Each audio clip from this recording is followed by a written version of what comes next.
చూపించుకొని వస్తే ఎముకలు లేవంట, 2 ఎముకలు. చాలా బాధగా ఉంటే ప్రేర్ చేసిన తర్వాత మళ్ళీ చూపించుకోమని పోయి చెప్తే ఆ 2 మళ్ళీ అద్భుతంగా వచ్చినాయంట. అంటే ఇలా చాలా మనం సాక్ష్యాలు చూడవచ్చు. ఆ వ్యక్తులు వాళ్ళ పేర్ల సహా అడ్రస్ సహా చెప్పాడు ఆయన. అంటే ఈ విధంగా జరుగుతున్నాయంటే దేవుని యొక్క కార్యాలు ఇప్పుడు ఎంత అద్భుతంగా జరుగుతున్నాయో మనం గమనించవచ్చు. కాబట్టి రాబోయే కాలంలో సువార్త అనేది తక్కువగా దొరకదేమో, అయినప్పటికీ కూడా సర్వ లోకానికి సువార్త ప్రకటించాలని చెప్పి దేవుడు ఈ సమయంలో మనతో మాట్లాడుతున్నాడు. అదేవిధంగా ఈ 5 వచనాల్లో మరొక అంశాన్ని మనం గమనిస్తే, ఒకటిగా మనం సర్వలోకానికి సర్వ సృష్టికి సువార్త ప్రతి ఒక్కరు ప్రకటించేవారు నమ్ముచు ప్రకటించవలసిన బాధ్యతగా ఉంటుంది. రెండవదిగా ఇక్కడ ప్రభువైన యేసుక్రీస్తు హృదయాలను స్థిరపరచువాడు ఆయన. ఇది అంశంలో ఈ 5 వచనాల్లో మనము రెండవ అంశంగా హృదయాలను స్థిరపరచువాడు. ఎందుకంటే ఆయన తప్పకుండా, ఇప్పుడు చూడండి, మన పిల్లలైన మన మాట వినకపోతే గద్దిస్తే తప్పకుండా వింటారు, దానికి సరైనటువంటి విధానం చెప్పగలిగితే. కాబట్టి గద్దించడం వల్ల, అదేవిధంగా దాని యొక్క ఉపయోగం చెప్పడం వల్ల, తర్వాత జరగబోయే సంఘటనలు చెప్పడం వల్ల చాలా వరకు మార్పు అనేది వస్తుందని చెప్పి మనం చూసాం. కాబట్టి అదే అంశాన్ని మనం గమనిస్తే ఇక్కడ చూడండి, మనుషుల హృదయాలను ఎరిగినవాడు ఆయన, అదేవిధంగా హృదయాలు స్థిరపరచేవాడు కూడా ఆయనే. దీన్ని కూడా మనం గమనిస్తే ఇక్కడ ఫస్ట్లో చూసాం మనం. ఆయన చూడండి, వాళ్ళు ఏం చేశారంటే కొందరు సందేహించారు. అంటే వారు హృదయాలు దేవుడు చెప్పే మాటను వినకుండా సందేహించారు. అలాంటి వారిని ఆయన గద్దించాడు. అదేవిధంగా ఇక్కడ కూడా మనం చూస్తే మార్క్స్ వార్తలో కూడా చూసాం మనం. మార్క్స్ వార్త 16లో కూడా ఒక మాట చూడండి, ఆయన గద్దించి వారిని ఒప్పింప చేసి సువార్త ప్రజలను పాలి భాగస్తులుగా చేయాలని చెప్పడం చూసాం.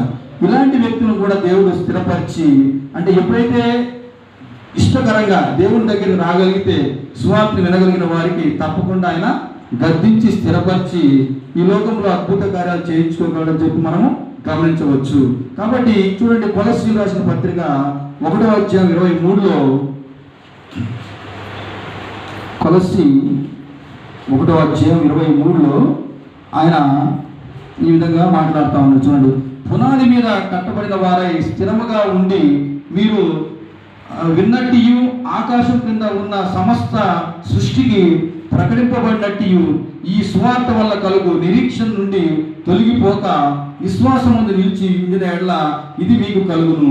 పౌలను నేను ఈ సువార్తను ప్రచారకుడైంది. కాబట్టి చూడండి, అంటే స్థిరపరిచేది కూడా, అంటే ఇప్పుడు అక్కడ శిష్యులు కానీ, రోజు వింటున్నటువంటి మనం కానీ, అదేవిధంగా లోకంలో ఈ విధంగా అన్ని రకాల వార్తాపత్రికలు, మీడియా, ఉన్నటువంటి ఈ యొక్క ఛానల్స్, అనేక రకాల ఛానల్స్ ఈరోజు వాక్యం ప్రచురణ జరుగుతుంది.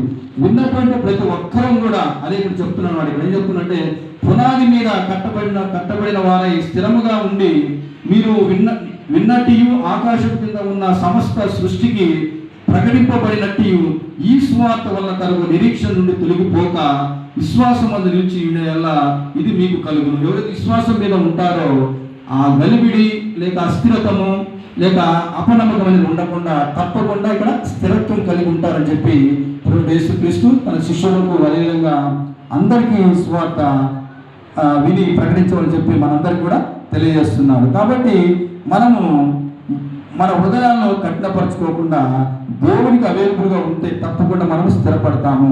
అది ఎలా ఉంటుందంటే, పునాది మీద కట్టబడిన వారమే స్థిరంగా, అంటే ఆ పునాది అనేది మనకు దేవుడి వాక్యం అనే షీడ్ అనేది మన హృదయంలో నిరంతరము అది మనం నడిపించేదిగా వెలిగించేదిగా ఉంటే తప్పకుండా దేవుని యొక్క వాక్యం మన హృదయంలో సమస్త సృష్టికి ప్రశ్నించే వారిగా ఉండే గొప్ప స్థిరత్వాన్ని మన హృదయాలకు కలిగిస్తుంది.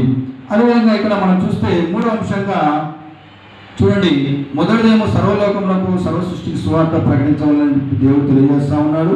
అదేవిధంగా మన హృదయాలను కూడా స్థిరత్వం కలిగించి ఆ సువార్త ప్రకటనలో ఎలాంటి సందేహం లేకుండా, ప్రకటించేవాడు సందేహం లేకుండా ప్రకటించాలి. అప్పుడే తప్పకుండా మనం చెప్పేది నమ్ముతారు, మనం చెప్పేది పాటిస్తారు.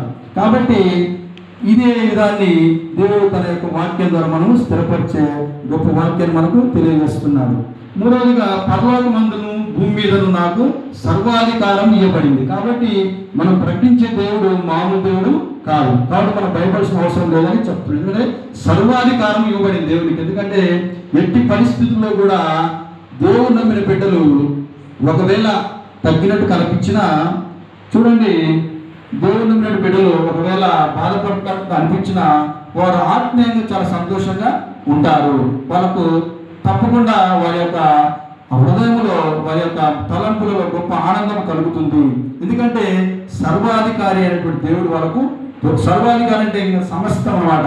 భూమి కింద, భూమి ఆకాశము, తర్వాత భూమి అంటే సర్వలోకంలో ఎక్కడ కూడా ఆయనదే అధికారం. అలాంటి దేవుడు మనకు ఉన్నప్పుడు ఆయన సువార్త ప్రకటించేటప్పుడు ఇంకా భయపడాల్సిన అవసరం లేదని చెప్పి తెలియజేస్తున్నాడు. చూడండి, ఇక్కడ ఇదే మనం చూసాం. ఇక్కడ ఇదే అధ్యాయంలో మనము మత్తయి సువార్తలోనే 21:18 కూడా ఆ మాటను మనం చూసాం. కాబట్టి సర్వాధికారి అయిన దేవుడు ఆయన మనకు. కాబట్టి చూడండి, పరలోకమందును భూమి మీద నాకు సర్వాధికారం ఇవ్వబడినది. కాబట్టి ఎక్కడ కూడా ఆయన సర్వాధికారం ఉంది. కాబట్టి మనం ఇంకా ఆయన స్వార్థ ప్రకటించడంలో మనం భయపడాల్సిన అవసరము లేదు. అదే చూడండి, కాబట్టి ఆయన అలా ఎప్పుడైతే మనం స్వార్థ ప్రకటిస్తూ సర్వాధికారి దేవుడిని మనం ఒప్పుకుంటామో ఆయన మనతో సదాకాలము ఉంటాడు. చూడండి, ఇక్కడ యోహాను సువార్త 13వ అధ్యాయం 3లో ఒక మాట చూద్దాం. యోహాను సువార్త 13వ అధ్యాయము 3లో ఇక్కడ చూడండి, తండ్రి తన చేతికి సమస్తమును అప్పగించననియు, తాను దేవుని యొద్ద నుండి బయలుదేరి వచ్చిననియు, దేవుని యొద్దకు వెళ్ళవలసి ఉన్నదనియు యేసు ఎరిగి. కాబట్టి చూడండి, అంటే ఇక్కడ తండ్రి, కుమార, పరిశుద్ధాత్మ ఒకరే అయినటువంటి ఈ యొక్క పాత్రలలో తండ్రి తన చేతికి సమస్తమును, క్లియర్గా తండ్రి తన చేతికి సమస్తమును అప్పగించదు. ఇక్కడ సమస్తం అంటే పరలోకము, భూమి సమస్తం కూడా అప్పగించదు. కాబట్టి అదేవిధంగా తాను దేవుని యొద్ద నుండి బయలుదేరి వచ్చిననియు మరలా దేవుని యొద్దకు వెళుచున్నాము. కాబట్టి మన దేవుడు సదాకాలం తోడుగా ఉంటాడు. ఆయన దేవుని యొద్దకు నుండి వచ్చాడు, మరలా దేవుని యొద్దకు వెళుచున్నాడు. కాబట్టి అలాంటి సర్వ సృష్టికి నాథుడైనటువంటి దేవుడు, సర్వశక్తి గల దేవుడు సదాకాలం అంతా ఉంటాడు. కాబట్టి ఆయన మనం నమ్మిన వారికి స్థిరం కలిగి సువార్త ప్రకటించాలని చెప్తున్నాడు. కాబట్టి ఆయనే సర్వాధికారిని మనం గమనించవచ్చు. కాబట్టి తండ్రి తన చేతిగా సమస్తము అప్పగించాడు. కాబట్టి ఇంకెన్నడూ కూడా సమస్తం అంటే ఇక్కడ ఇంకా ఏమి కొంచెం కూడా ఒక దేశం వేరు, ఇంకో దేశం వేరు, ఒక ఇల్లు ఇంకొక ఇల్లు అని కాదు, సమస్తం కూడా ఆయన చేతిలోనే ఉన్నది. కాబట్టి మనము ఆయన సువార్తను అప్పగించడానికి ఎలాంటి భయపడాల్సిన అవసరం లేదని చెప్పి దేవుడు మనకు తెలియజేస్తున్నాడు. అదేవిధంగా ఇక్కడ హెబ్రీయులకు రాసిన పత్రిక 2వ అధ్యాయం 8లో ఒక మాట చూద్దాం.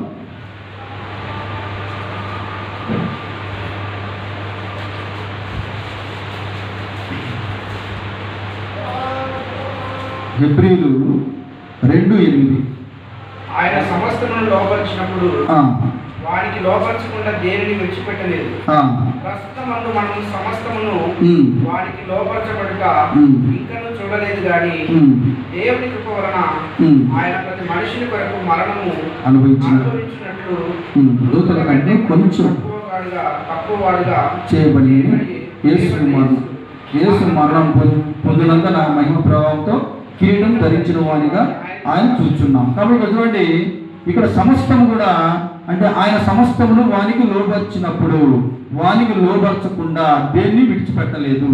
ప్రస్తుతమందు మనము సమస్తమును వానికి లోబర్చబడుట ఇంకను చూడలేదు కానీ దేవుని కృప వలన ఆయన ప్రతి మనుషుని కొరకు మరణం అనుభవించినట్లు దూతల కంటే, అంటే ఇక్కడ చూడండి, సమస్తం కూడా ఎవరికైనా లోబర్చలేదు. అంటే ఇక్కడ ఎట్టి పరిస్థితుల్లో కూడా సైతానికి సంబంధించినటువంటి దేనికి కూడా ఆయన ఆ సమస్తము లోపరచలేదు. ఎందుకంటే మనుషులు కూడా సమస్తమును అప్పగించలేదు. ఎందుకంటే మనుషుల రూపంలో వచ్చినటువంటి దేవుడు ఆయన సమస్త కార్యాలు చేసి తర్వాత మీరు నన్ను అనుసరించి నా మహిమ ప్రభావంతో మీరు నిండుకున్న వల్ల మీకు తప్పకుండా మహిమ కిరీటం ఇస్తానని చెప్పి చెప్తాడు. ఎప్పుడు మహిమ కిరీటం ఇస్తానంటే ఆయన నిమిత్తము, ఆయన ఆజ్ఞలు అయిపోయి ఆయన చిత్తానుసారంగా, తండ్రి చిత్తానుసారంగా ఎవరైతే నెరవేరుస్తారో ఇక్కడ అదే చూద్దాం. ఎవరి నిమిత్తము సమస్తం ఉండవో, ఎవరి వల్ల సమస్తము కలుగుచుండవో ఆయన అనేకులైన కుమారులను మహిమ తెచ్చుండగా వారి రక్షణకర్తను శ్రమల ద్వారా సంపూర్ణంగా చేయుట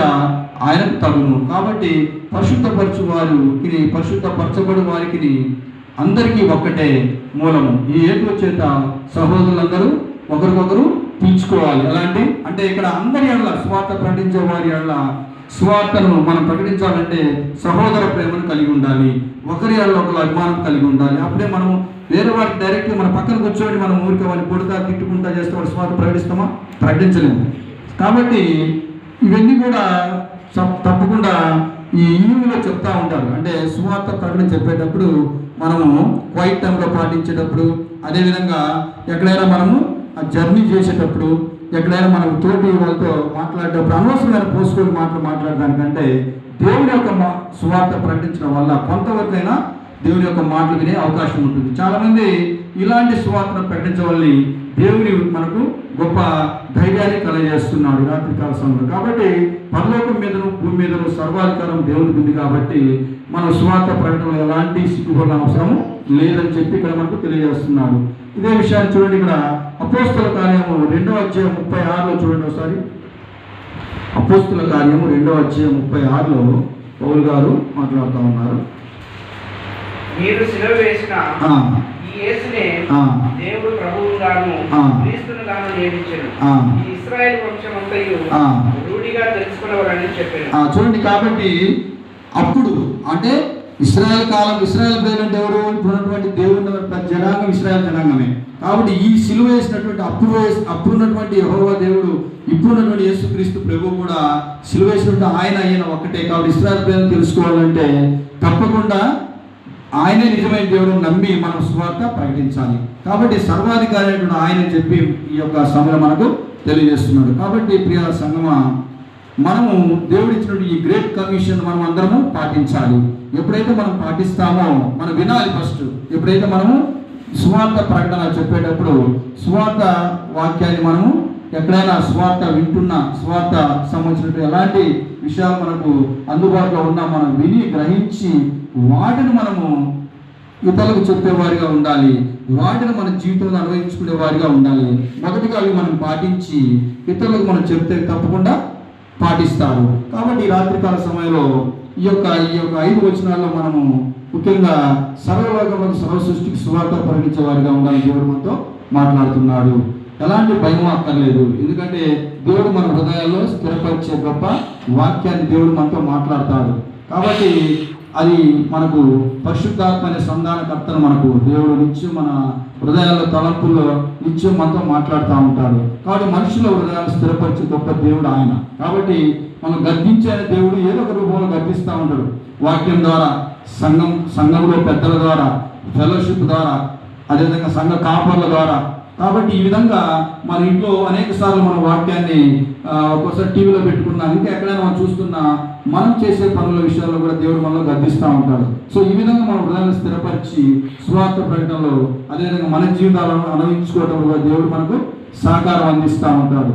అదేవిధంగా మనకు పరలోకమందును భూమి మీదను సర్వశక్తి గల సర్వాధికారి ఆయనే. కాబట్టి మనం ఇంకా భయపడాల్సిన అవసరం లేదు. కాబట్టి ఇలాంటి గొప్ప దేవుణ్ణి కలిగి ఉన్న మనము తప్పకుండా స్వార్థ ప్రకటనలో స్థిర పాలిభాగస్తులుగా ఉండాలని దేవుడు తెలియజేస్తూ నా మాటలు నేను ముగిస్తున్నాను. సంబంధించిన పాస్టర్ గారికి అందరికీ కూడా మరోసారి ధన్యవాదాలు తెలియజేస్తాను. Thank you.